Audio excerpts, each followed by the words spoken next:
God whose word I praise, in the Lord whose word I praise, in God alone I trust, I will not be afraid. What can mortal man do to me?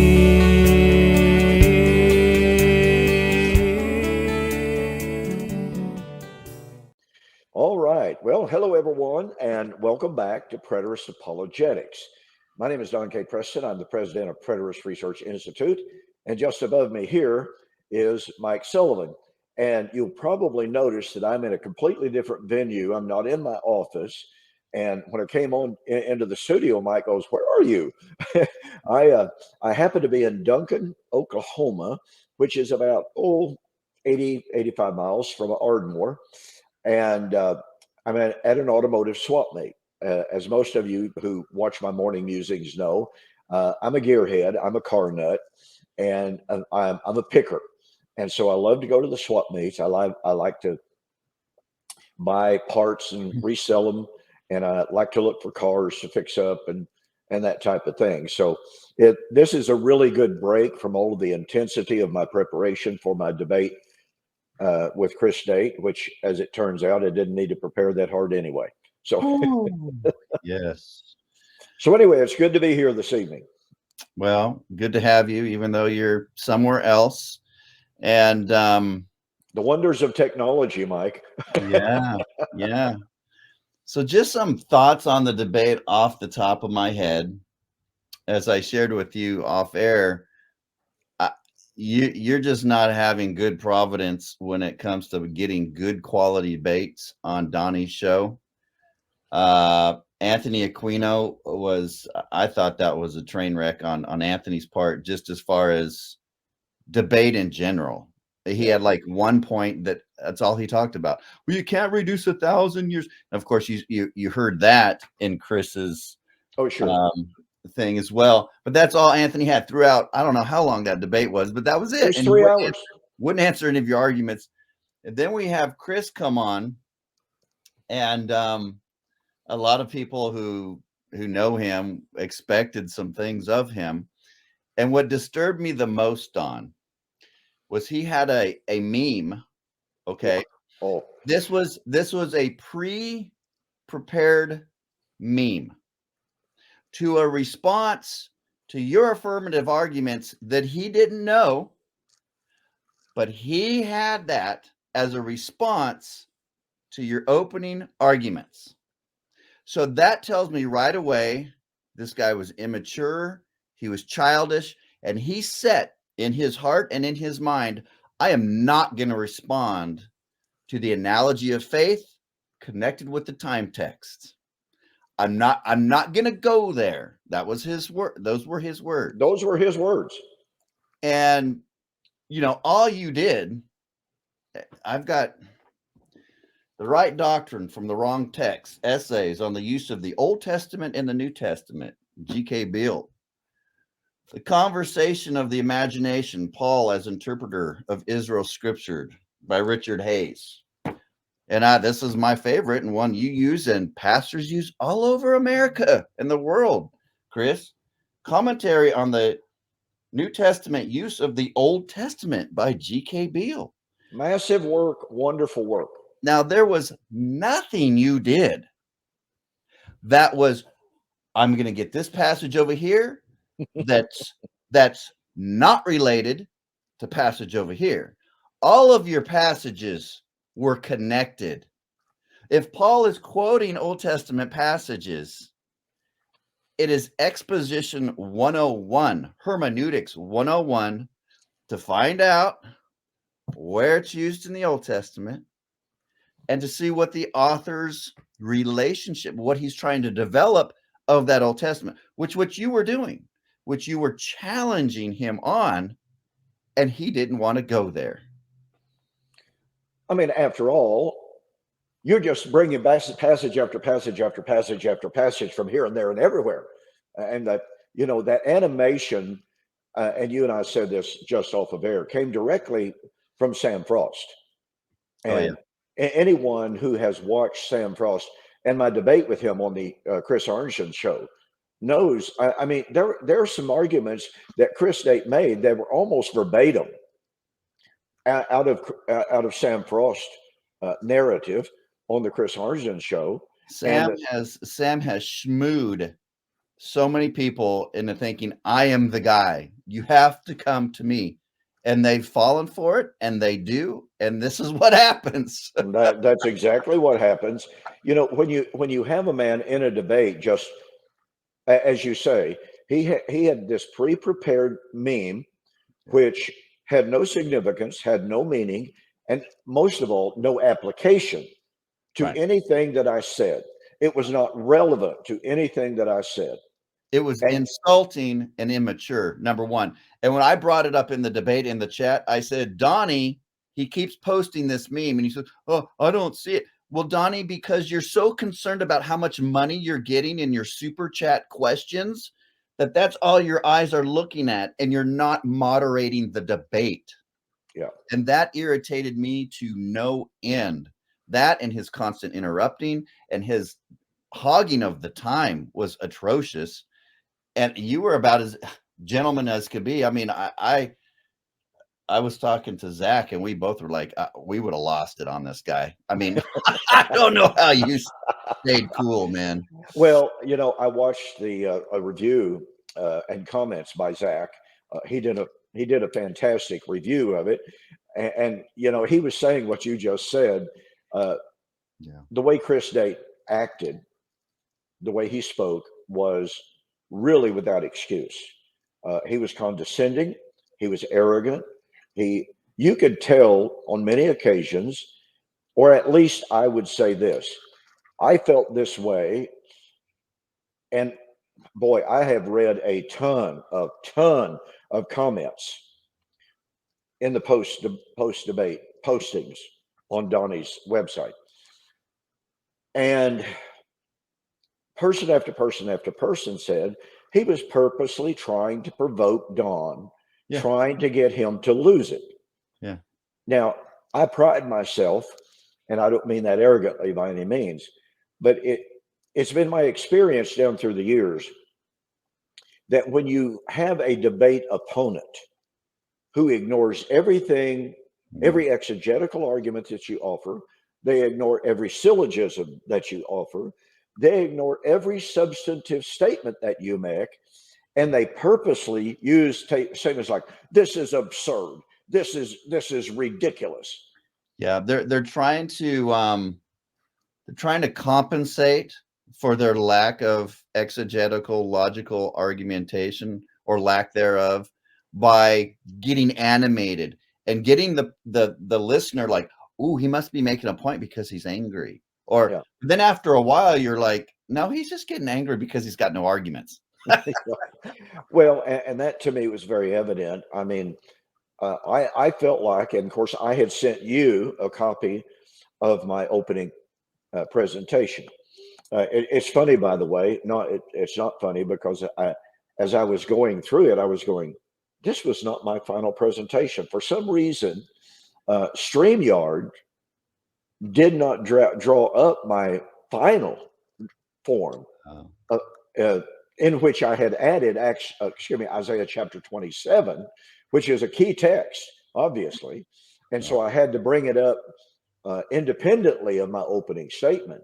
But as I started to say, I sent you a copy of my opening. I sent one to William, and I felt like my opening statement, and I even told my wife, if I were in Chris's position and I heard that opening statement, I would want to fold my tents and go home.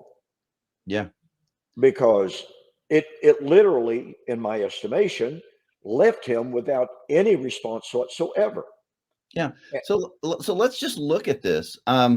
So the proposition is on the resurrection, correct? Resurrection of the dead. So you want to address where the resurrection of the dead is mentioned in the Old Testament: Isaiah, Hosea, Daniel. Okay. But somehow these passages are just over here and over there, and it's got nothing to do with anything. That's all you're doing is you're bringing up Old Testament passages that everyone and their grandma knows is dealing with the resurrection of the dead. The same And resurrection. yeah, and you're showing how the New Testament authors are developing it. Now, Chris is fine to say, well, maybe here in this Old Testament passage, it is a corporate, it is a spiritual death, it is a covenantal death.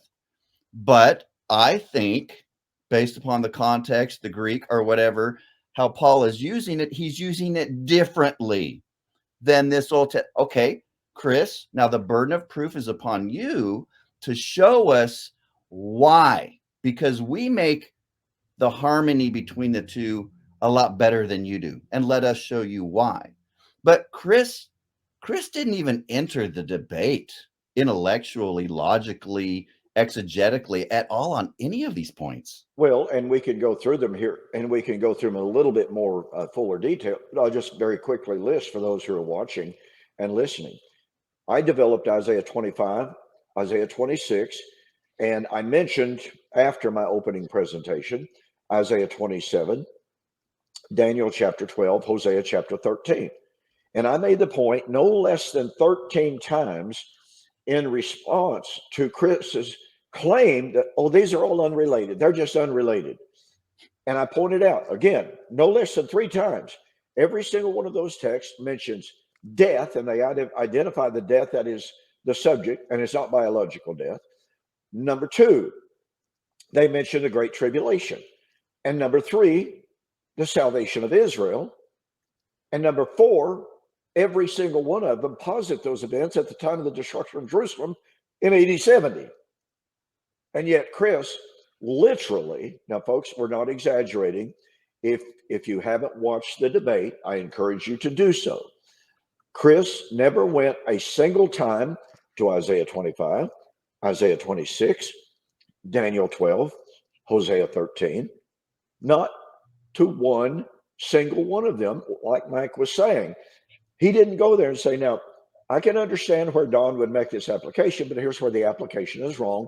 Let me demonstrate that from the text and from the New Testament application. Instead, he made the same argument over and over. They're unrelated. Well, right. If Paul, the inspired apostle, cited Isaiah 25, and if he cited Isaiah 26, and he also quoted from Isaiah 27, and if he quoted from Hosea 13, and if he drew from Daniel chapter 12, the same apostle drew from every single one of those passages, then how are they unrelated? So Chris was just simply making a bold, unsubstantiated claim for which he gave not one single word of evidence. Exactly. He just said, well, they're just this passage unrelated and the unrelated. Well, again, if the single apostle Paul appealed to every one of those texts to talk about his doctrine of the resurrection, then they're not unrelated. Right. And, getting back to kind of Hayes and the scholarship of, when a New Testament author quotes an Old Testament passage, you have to find the continuity or discontinuity. You have to realize, is this a direct fulfillment or is it a typological fulfillment? Right. And what's type and what's anti-type, and how are they coming together? And again, that's just a debate that Chris is unwilling to really have. And you could tell he didn't study. He's got a strike against him either way. He either studied your books, knew that's where you were going, didn't know how to deal with it, so he thought he was going to respond with a meme, or he just didn't do his homework. But I think he did his homework, saw the train coming, and thought he was just going to be sarcastic, and got some of his buddies, Sam, and that echo chamber of backslapping just made him feel good about himself in this approach. But it completely backfired. Yeah, as I said to you off air just before we came on air, I understand that the great majority of the comments that I read on Donnie Budinsky's website most of the comments were by preterists. The most of the comments that I saw, I should say that. And I haven't been on there uh, at all, hardly at all, because I've been here at the swap meet and kind of get letting my mind, freewheel and rest and recuperate and what have you. So I've barely, I'll be honest with you, I have barely been on the internet. I posted my my morning musings this morning about 4 o'clock. I actually slept to almost 4 o'clock this morning. I was so tired, and I was like, "Man, you become a sluggard sleeping till 4 o'clock." you know. But other than the time that I took to post my video, on I don't know 2022 Facebook pages, I shut the internet down and I read a few little car articles and looked for some parts and this and that and the other. And other than that, I haven't been on the internet enough to even talk about. And I had somebody send me a text today and said, "Are you aware of some of the comments being made by Anthony Aquino?" Well, I'm not at all surprised. I could almost quote without reading anything that he might have posted. I could almost tell you exactly what he was going to say. Had something to do with a thousand. What does a thousand mean? And Well, like literally 3 seconds before you mentioned Anthony Aquino, Deb writes, Anthony Aquino and Sam Frost were extremely childish. Well, well, newsflash there. Then Zach says, go through what would have happened if Chris played along and why he was cornered as a partial preterist. yeah. And but you notice, Zach, as you know, and Don, he didn't really want to sit in the seat as a legitimate partial preterist.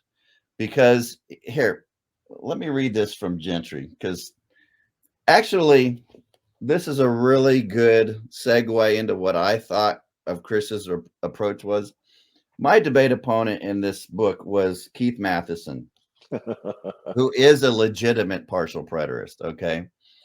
And Keith's chapter was, even though I believe this about the time text, who Babylon is, all of that, my approach is going to be, I'm going to throw everything at the wall and hope something sticks, even if it's stuff I don't even believe and I don't even defend in my other books. Okay. Amen. And that was basically Chris's approach. It was. He really didn't want to commit himself to anything. And I think you did a good job of pulling that out on him. And it's just like, this hypothetical. But on double fulfillments, let me read you what Kenneth Gentry writes. Now, when Kenneth Gentry is debating dispensationalists who double fulfill everything, and even some amillennialists. Yes. Okay. Kim Riddlebarger being one of them. Yeah, which is interesting.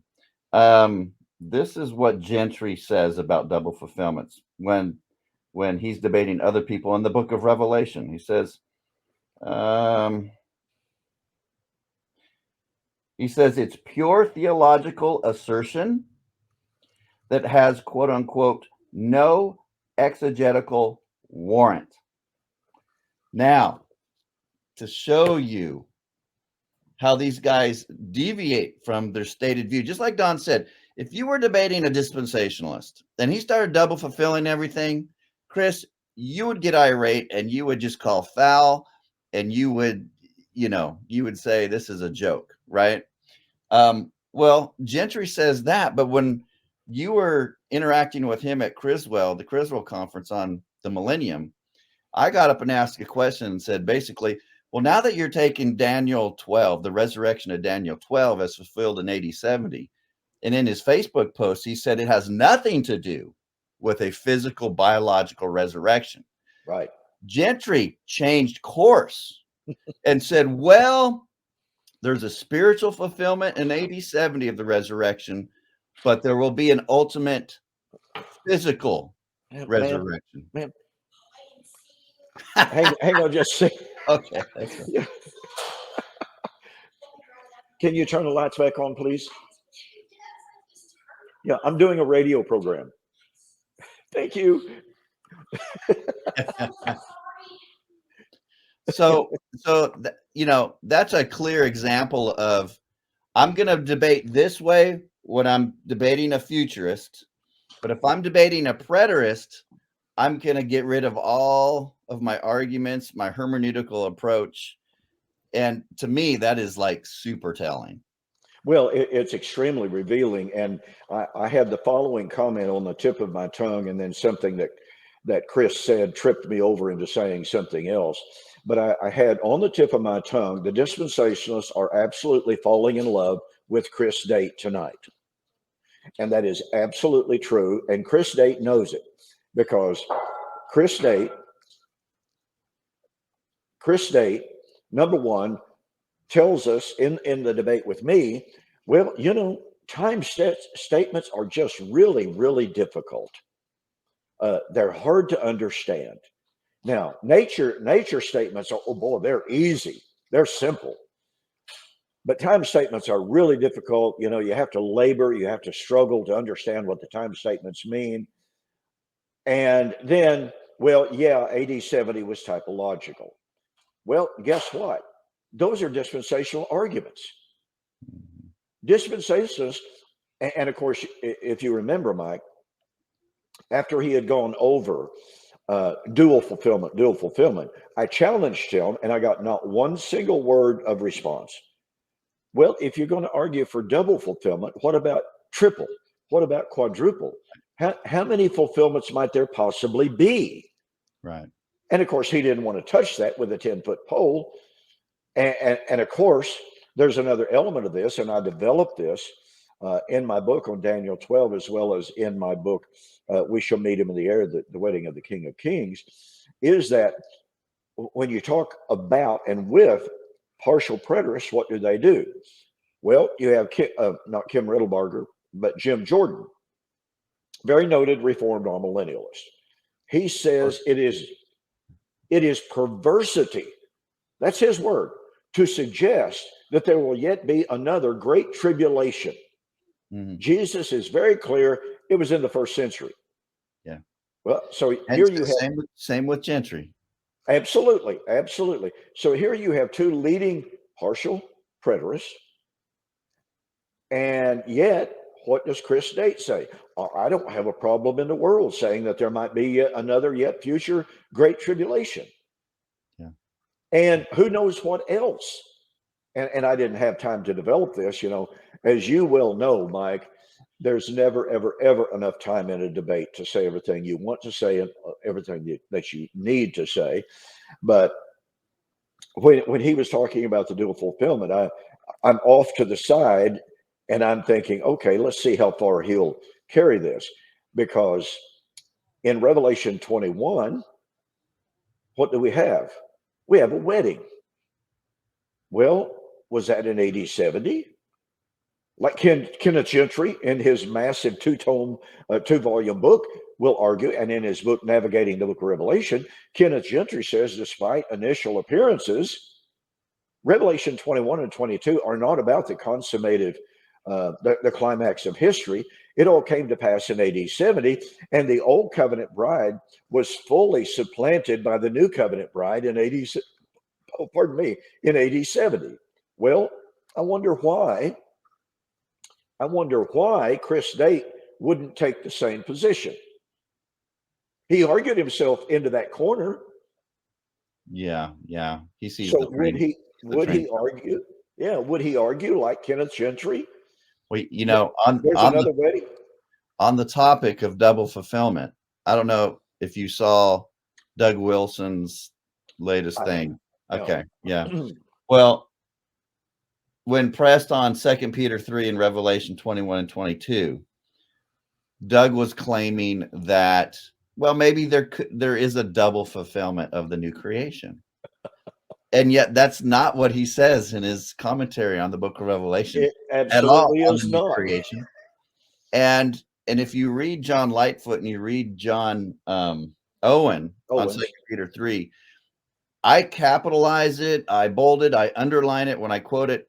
They say these elements of the first heaven and earth, they say they are only, that word only referring to the elements of the old covenant world.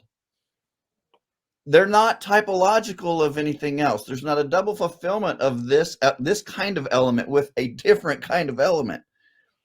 And so it's interesting how partial preterists, when they're pressed, they just run to the hermeneutic of their futurist opponents that they say is non-valid. Well, another really good example of that is Joel McDermott. Joel McDermott, when he was dealing with dispensationalists, just he was merciless in his critique and castigation of the dispensationalists. But what did McDermott want to do with Revelation, or excuse me, with the resurrection in 1 Corinthians 15? Well, I could certainly agree that it had a first century fulfillment, but we're waiting for the final fulfillment. Yeah. What's that? Dual fulfillment. So I felt that I have very honest, and I should have used my favorite term, argumentum ad desperatum, but I felt that appeal to double fulfillment was, and believe me, I felt like there were many super weak points that Chris tried to make. I felt that was one of his most desperate points. Well, the Old Testament does have typological fulfillments, but to claim that just because the Old Testament has typological fulfillments doesn't mean that the New Testament does, because the New Testament is telling you that the New Testament is the fulfillment of all of those Old Testament typological fulfillments. The time, the kairos had come. Right. How many appointed times of these Old Testament prophecies are there going to be? Yeah. There's nothing in Daniel 12 that says there's two ends. There's nothing in Revelation. I even challenged him on that. Yeah. If you remember, I made the point on Daniel chapter 12, verse 7, when the power of the holy people has been completely shattered, all, not some, as I said, not even most, but all of these things shall be fulfilled. And I said, it doesn't say and become types of something else. And of course, he said, well, I feel perfectly comfortable making a typological application to a yet future period of time. Well, you may feel comfortable with that, but it doesn't mean it has any validity to it. Yeah. And that's the whole point of the debate. And so, Mike, why don't we begin to take a look? I found it very telling. And again, I understand. Let's go up to the first two on there. Okay. Yeah, there you go. Go back to the previous one, number 2. Yeah. Oh, no. Let's go down to number 3. Okay. Folks, I want you to notice something here, what I did. All throughout the debate, all throughout my opening presentation, I gave comments taken directly from either Chris Date's debate with Michael Miano, or I had sent him a list of 15 questions, and I used his written responses. Now, I want to deviate here for just a moment. I thought it was extremely telling, and it was really disturbing. I pointed out that in response to one of my questions, I've forgotten which one it was, 6 or 7 numbers, something like that, I asked Chris Date, please specifically define as distinctly as possible what is the law that was the strength of sin that Paul referred to in 1 Corinthians chapter 15, 55, and 56. Yeah. Chris Date never hedged, he never equivocated. Is my present understanding that was the law of Moses? Well, he did not run that by Sam Frost, I don't think. He sure didn't. Yeah, and I think if Sam saw that afterwards, he goes, "Oh, you're in trouble there. Yeah, I just wouldn't even answer this," which he did. That's right. Yeah, but he answered it. He answered it unequivocally. He answered it very succinctly. In the debate, he didn't answer the ramifications of that. No, he didn't. Matter of fact, he denied. But this is where he tried to divert and to deflect. Late in that debate, after I had brought up the argument, Paul said the resurrection would be when the law that was the strength of sin would be overcome. The law that was the strength of sin was the law of Moses. Chris Date agrees.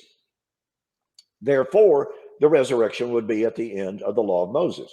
And Chris Date, if you go, folks, if you watch it, you'll notice down toward the close of the debate, as I remember it, he said, I never said the resurrection would be in AD 70.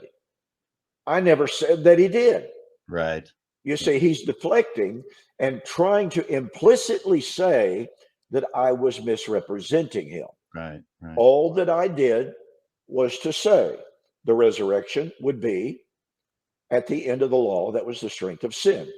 Well, he agrees with that. But the law that was the strength of sin was the law of Moses, Chris date. That was his own words, but he was entrapped by his own words. So he tries to flip the script and say, I never said the resurrection was in AD 70 or something to that effect, trying to deny the very thing that he had admitted or the force and the logic of what he had admitted. Right. And I mean, it was just that type of thing. And if you remember, folks, I think I appealed to this one of the arguments that I made 2 or 3 times, and that was on Daniel chapter 9. 70 weeks are determined to put away sin. The resurrection is the time when Israel's sin would be put away. Chris date. Yeah, previous chart. There you go. There you go. My positional statement was the taking away of Israel's sin is posited at the second coming of Christ and the resurrection. Romans 11, 25 to 27, 1 Corinthians 15. Chris date agrees. I mean, he's on record. It's undeniable as to what he believes. But Daniel 9 confined the taking away of Israel's sin to the 70 weeks of Daniel. That's undeniable. And Chris even admitted, in response to my written questions, Daniel's 70 weeks were completed in the first century. Now, does he believe that they were fulfilled by AD 35 or AD 70? When is he placing? He did not clarify, and he did not specify.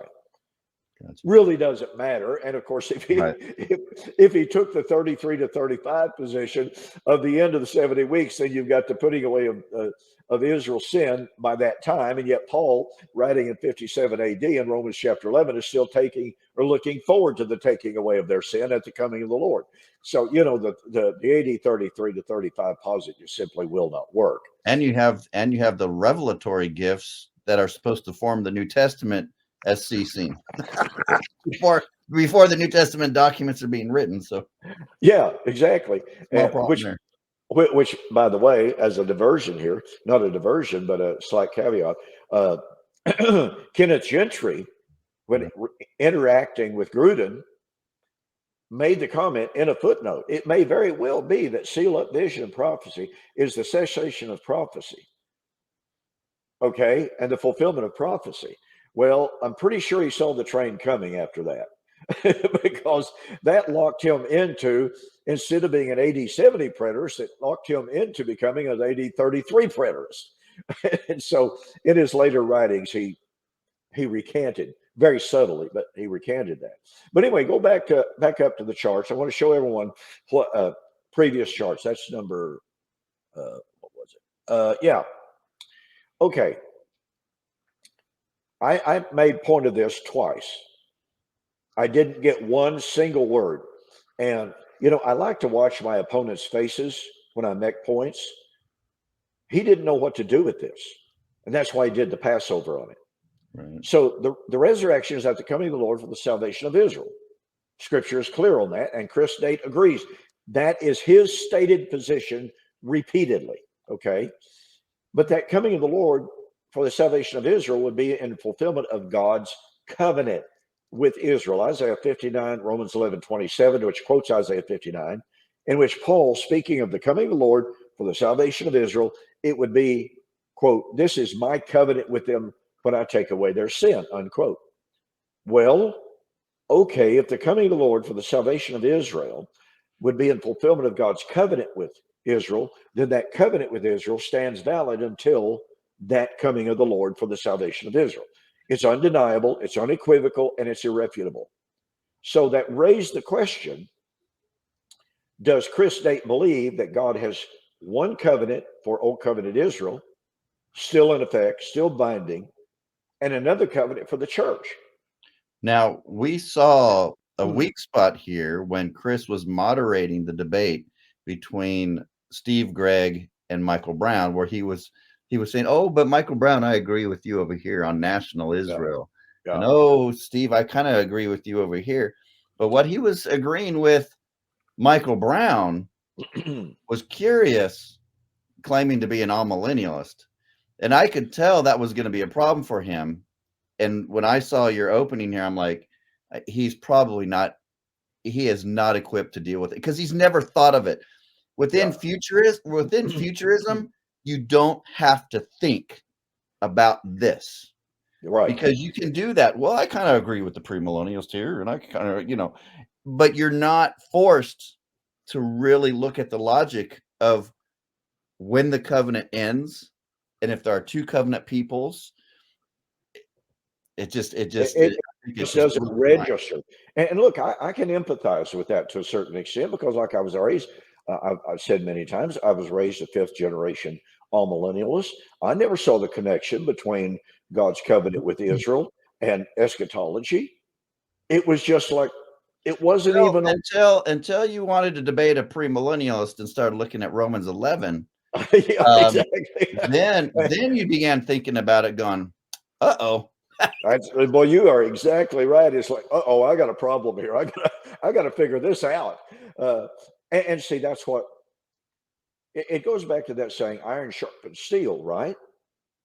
You are forced, when you are in these kind of discussions, whether they're formal or informal, you are forced to say, oh, wow, I never thought about that connection before. And so, absolutely right. And I'll guarantee you, Chris Day, let's go to the next chart here. I think it's the next one. Yeah, in which I asked, why discuss Israel? Well, as you pointed out, Chris Day, in the debate between Michael Brown and Steve Gregg, pardon me, boy, my voice is still weak from the debate. And it hasn't helped that I'm at swap meet talking to all these car guys, so my voice is very, very weak. And so in that debate, he said that he agreed with Dr. Brown of a future restoration of Israel. Okay. Here's the interesting thing, folks. In the written questions to Chris Date, I asked him, are your eschatological hopes based upon and taken from God's Old Covenant promises made to Old Covenant Israel? His initial sentence or two was, no, my eschatological hope is based upon both the Old Testament and the New. And then he turned right around in the same paragraph, Mike, and said, now to specifically answer your question, I would answer in the negative. No, he's saying, no, my eschatological hope is not based upon and taken from God's Old Covenant promises to Israel. Wow. Okay. Yeah. I'm sorry, folks. This is a massive, massive problem. Why? Well, because Paul said resurrection was the hope of Israel. What passages?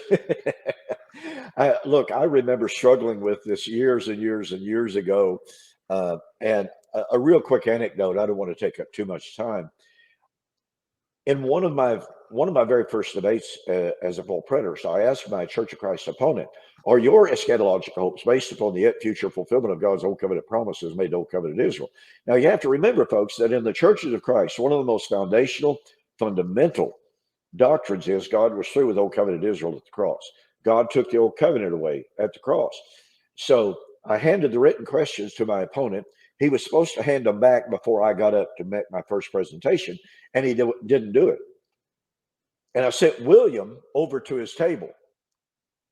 I said, William, he's got to give him the answers. And he acted like he couldn't find them. It was hilarious. Wow. It was absolutely hilarious. He was looking around. I don't know where. And William said, they're right there. Yeah. William can be a little imposing. He's a big guy. So I looked at that specific question, and out beside the question, he had put great, great, big, bold, capital letters, underlined it 3 times, and put 3 exclamation points out beside it in quotation marks. No. Correct. No. Well, I got up and I repeated the question. I said, now my opponent says his hope of the resurrection, judgment, coming of the Lord is not based on the Old Testament. I used the very same text, folks, catch this, the very same text that Chris Date, when he talks about his resurrection hope, these are the verses that Paul quotes. Isaiah 25:8, Hosea 13, Daniel 12, Isaiah 27. So if Chris Date appeals to 1 Corinthians 15, 54, and 54 through 56, as he does, and if Paul's resurrection hope is taken from these Old Testament passages, and by the way, in every speech on eschatology that I've heard on the internet, that I've heard Chris give, guess what he does? Paul's quoting from Isaiah 25:8, from Hosea chapter 13, from Daniel chapter 12. So he admits it in his presentations when he's not debating a preterist. And when he just wants to cite it and not actually exegete Isaiah 25 or 27 or 26 or Daniel 12, it sounds good. I mean, great, Chris, you can rattle off some scriptures that are related, but we can't exegete the scripture that are related. That's exactly right. And so I had this chart, folks. Now look at this quote. This is from one of the most foreknown scholars of the day, an incredibly wonderful book, Tribulation in the End, Jesus, Tribulation in the End of Exile. Good luck finding a copy of that, by the way. But nonetheless, commenting on Daniel chapter 12, he said, this passage, like all resurrection texts in the Old Testament, is also a prophecy of the restoration of Israel, unquote. Now, by the way, he is not saying anything different from John Levinson, Scott McKnight, N.T. Wright, Tom Holland. They all say this to some varying degrees. So it's not like, as a full preterist, I'm just making this up out of the clear blue sky. These are some of the foremost, I'll use the term, quote, conservative scholars in the world today.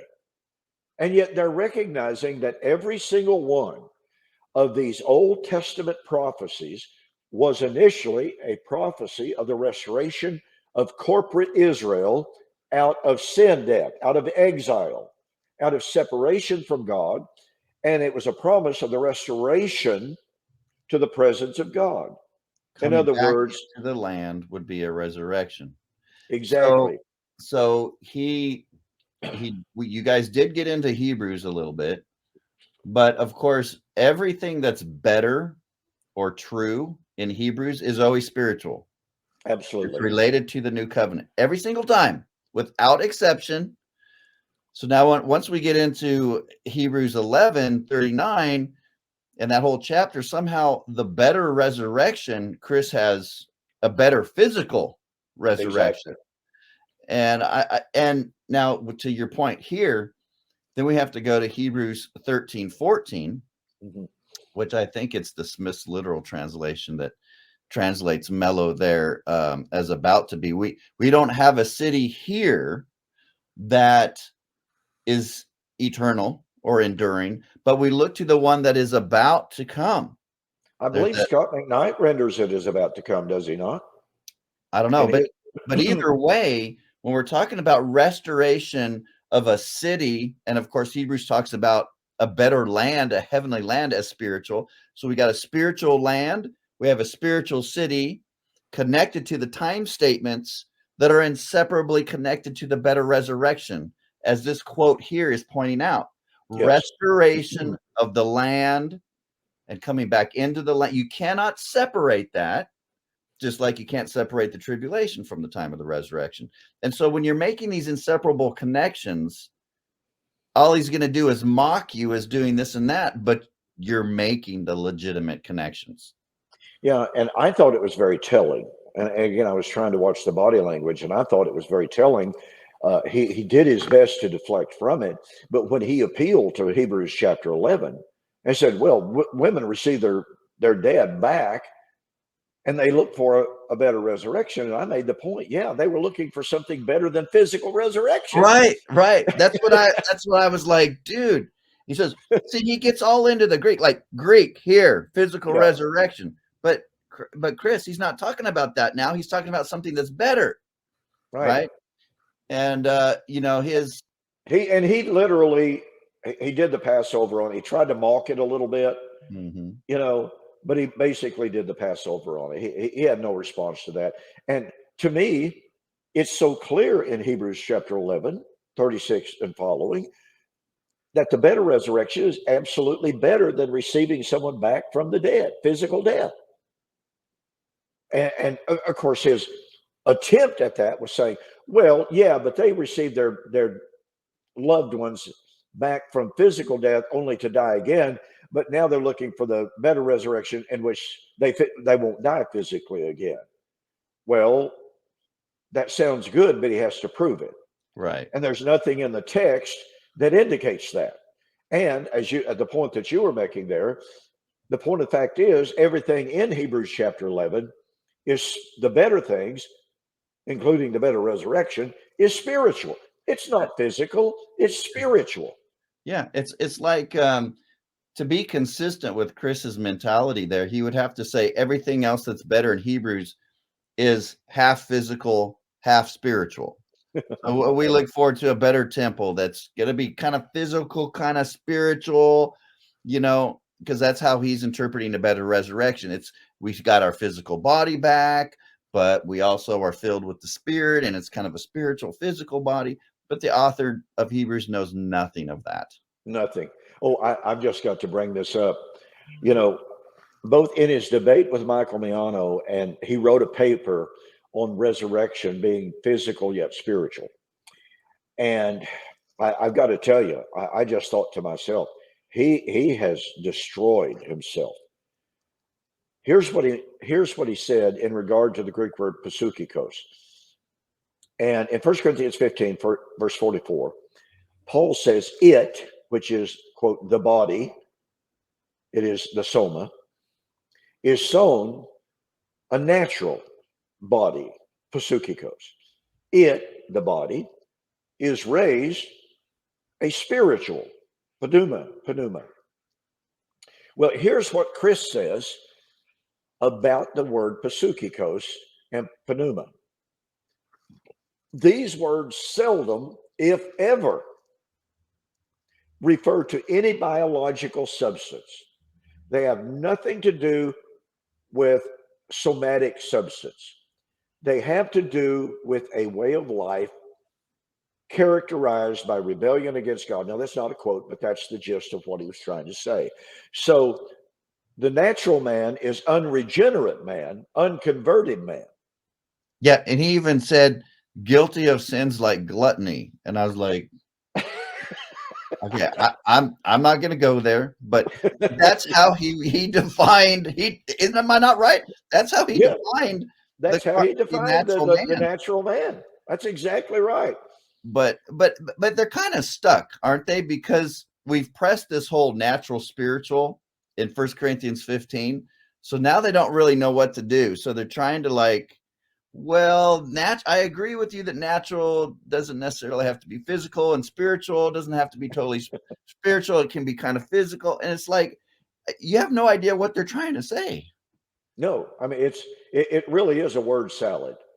Yeah. Okay. So when I pressed him on his own use of natural man, that it's not biological substance, I don't know if you caught it, Mike. Of course, you weren't as familiar with, you hadn't been studying his definition of pasukikos and what have you, like I had been.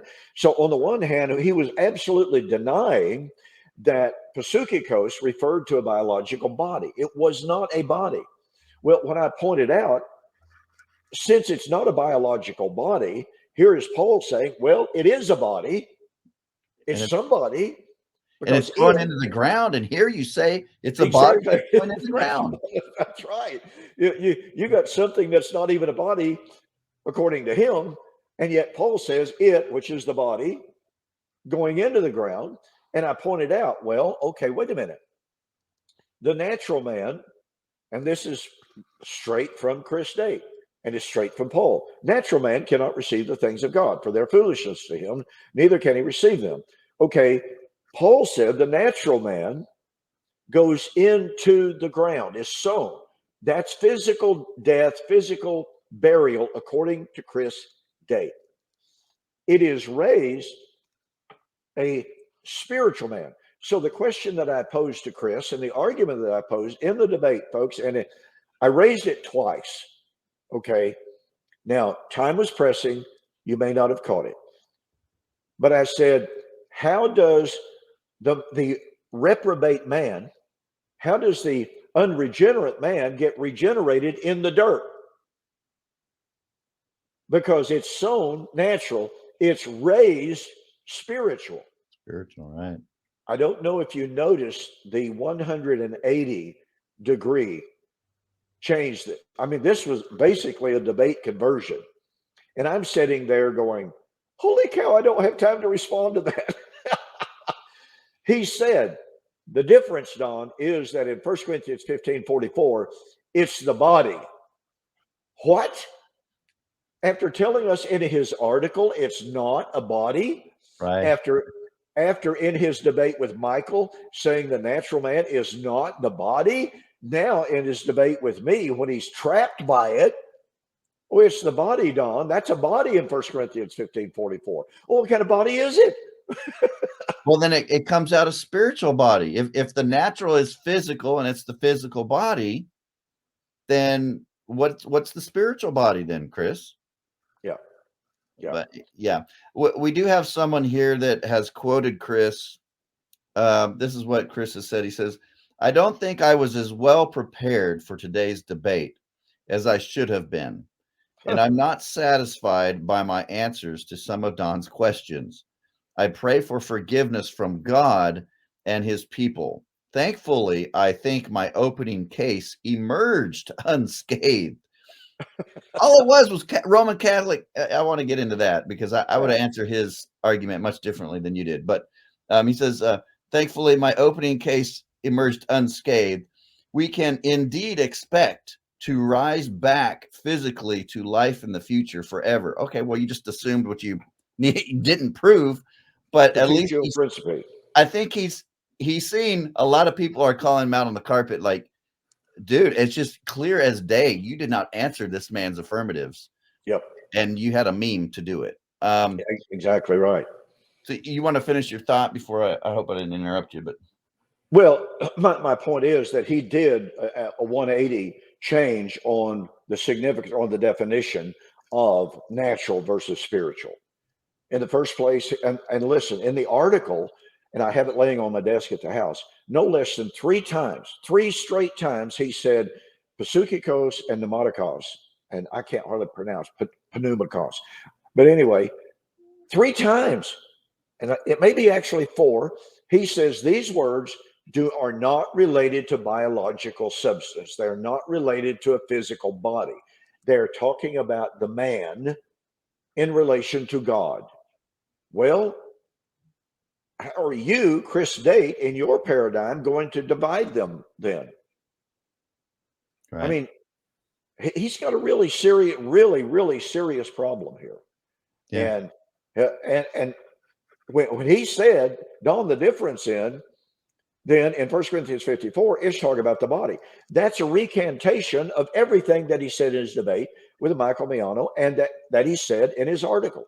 He just abandoned everything that he had argued. Yeah. Let's talk about real quick, John chapter 11. He says, well, it's saying that those who died, they're going to be raised, and the living are if they believe in him, they'll never die. It's like, Chris, it says those who believe in him will never die. It does not say they believe on him, they're going to die for thousands of years, millions of years, and then they're going to rise physically, and that's when they will never die. The text does not say that. He's just read all of that into that simple phrase. And this is a problem for Ed Stevens and my physical, literal rapture friends. I challenge them on this all the time. What does it mean when Jesus says in John 8, John 11, if you believe in my word, believe in me, you will never die? Well, the rapturist, I pressed Ed on this, and I said, if you're going to be consistent with this order, the dead and then the living, Thessalonians, dead and living, 1 Corinthians 15, you're going to have to say that this passage is talking about the physical rapture. And I waited a few days, and he came back and he said, I think it is. I'm like, then that's when I saw, that's when the lights came on, and I'm like, oh, this is a joke. Because if Jesus says, if you believe in me, you'll never thirst. Jesus says, if you believe on me, you will never go hungry. Now, if we're going to be consistent, what these folks are saying, whether it's a physical rapture view or a physical resurrection view, anywhere you want to put it, if you're going to be consistent with those three phrases, never die, never go hungry, never go thirsty, what you're saying is you're going to be raised physically, go to heaven, and to maintain your physical body, resurrected body forever, God's going to give you physical food and physical drink to maintain that physical, spiritual resurrection you have, which is a joke because once you point out, what did Jesus mean when he says, if you believe in me, you'll never thirst? They see, oh, that's abundant life. Yeah. Right? But if you equate it to never die, then they see the train coming and go, it's got nothing to do with physical body. Yeah, we're almost out of time here, but I was giving us a presentation at Red Boiling Springs, Kentucky, years ago. After it was over, a gentleman came up. He was in his 80s, he told me. I think 85. Yeah, I remember this. You remember this? And the guy says, well, I agree with a lot you said, but he said, you just didn't tell the truth. And I said, what are you talking about? He said, well, Jesus said, if you believe in me, you'll never die. And I said, well, that's right. But I said, he wasn't talking about physical death. He said, yes, he was. And I said, how? No. And he said, no, I'm never going to die. I said, wait a minute. Are you talking physical death? He said, I absolutely am. And I with all kindness, as kindly as I could, sir, how old are you? And that's what he told me. He was in his mid-80s. And I said, with all due respect, sir, you're going to die physically. And he said, no, I am not. I believe in Jesus, and I'm never going to die physically. Yeah. Okay, well, you've got a problem there. There's a 100% death rate in the world. Two quick points I want to make before we close. Yeah. Because other than avoiding all of your affirmative arguments, Chris's main point, other than Romans 6, which we can get into in a minute if we have time, there's other 2 points where church tradition. And I'm sitting here thinking, and I brought this up immediately in the comments during the debate. I said, wait a second, Chris, you don't believe in eternal conscious torment. That's right. When did this come around? When did the creeds affirm this? All right. Number 2, the Holy Spirit's failed if this position's true. Okay, Chris, when did the doctrine of forensic justification start? I wanted to bring that up so bad. I know, I kept waiting. I was like, God. But I think that way constantly because I'm always debating reformers, right? Sure. And so what they try and do, some of them, most of them will admit that. And if they admit it, it's over because now we're talking about 300 years, 200 years. So if the Holy Spirit didn't fail for 1500 years until this new doctrine showed up, then why are you saying a couple hundred years? And I don't even give them that ground because I show them the difference between the amillennial and the partial preterist is already formed full preterism.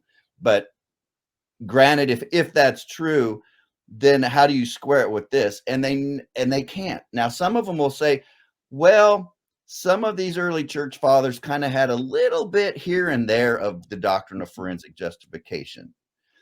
But when you look at their writings, the people they quote, that quote might seem to teach that, but you'll find another quote where they're blurring sanctification and justification, especially with the sacraments, because they were real big in transubstantiation and other things. So, so it's just not there. So those arguments fall on their face completely. Well, I agree. And I thought that the response that I gave, well, if the Holy Spirit, if his response to my argument on the great apostasy, for instance, demanded that the Holy Spirit failed, and I challenged him on this like twice.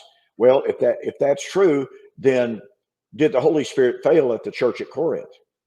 Because look at the apostasy that was rampant at the church at Corinth. What about the churches in Galatia, the whole region that Paul said they had departed from the faith? What about the Luke chapter 18? When the Son of Man comes, will he even find faith on the earth? And this is another area in which Chris tried desperately to deflect and tried to misrepresent me.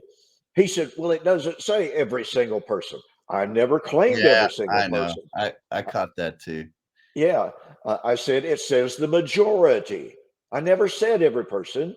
And I said, what is the majority? Well, it's not the minority, it's the majority, and that's all that I'm claiming.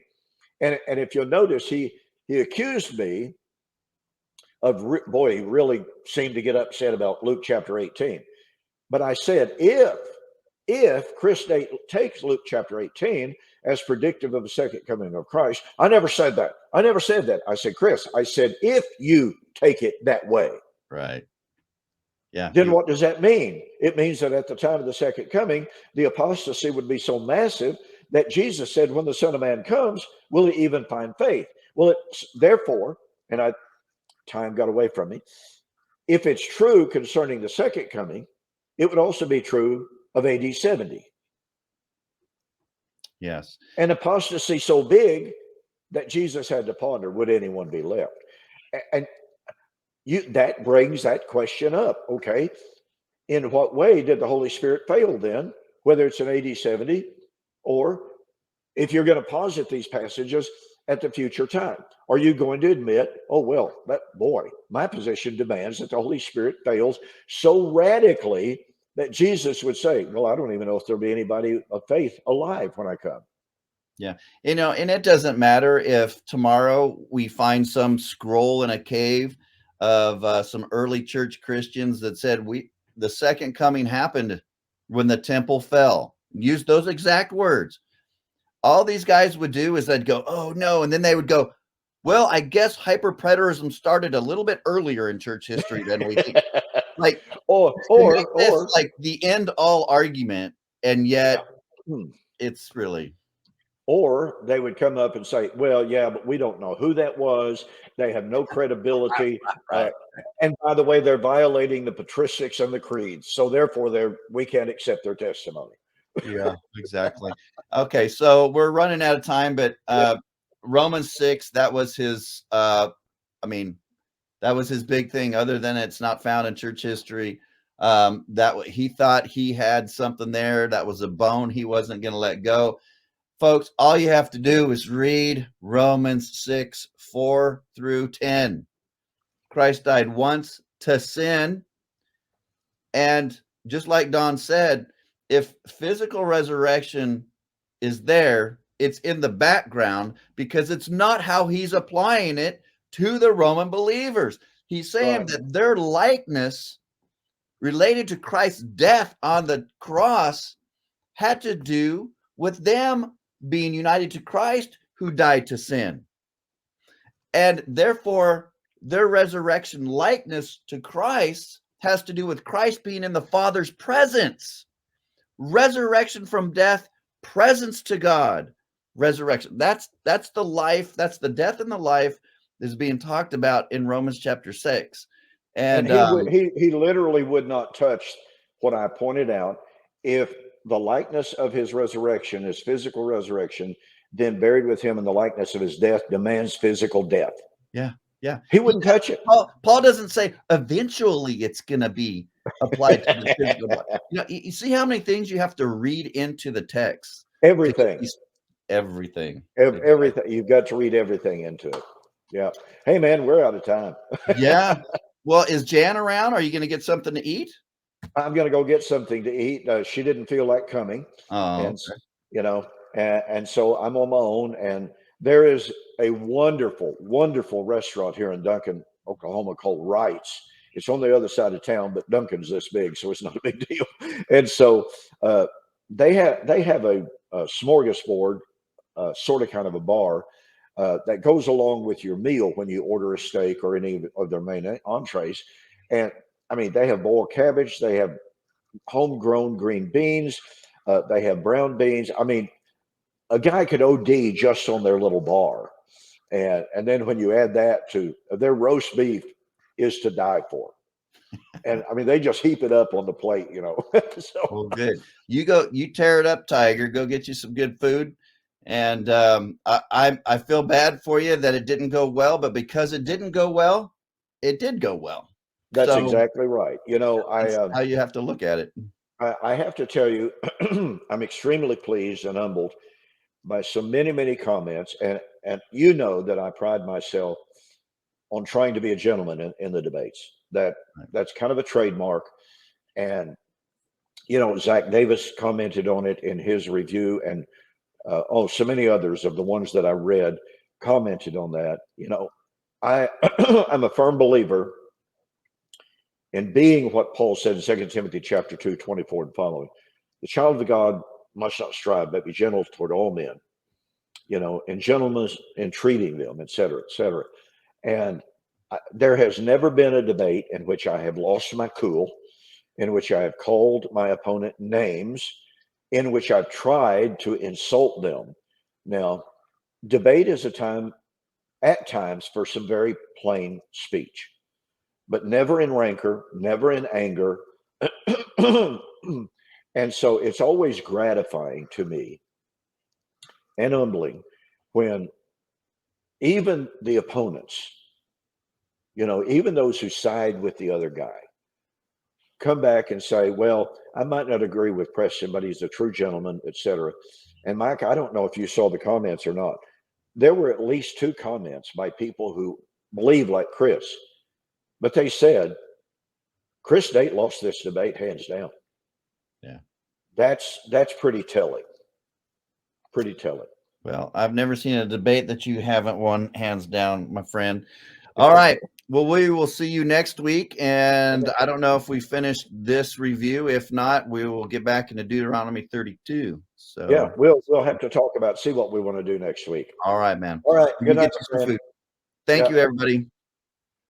That I may walk before my God in the light,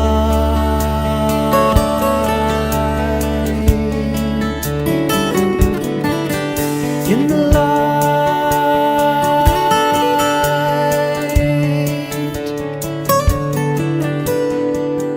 in the light of life, in the light of life, in the light of life, in the light of life, in the light of life, in the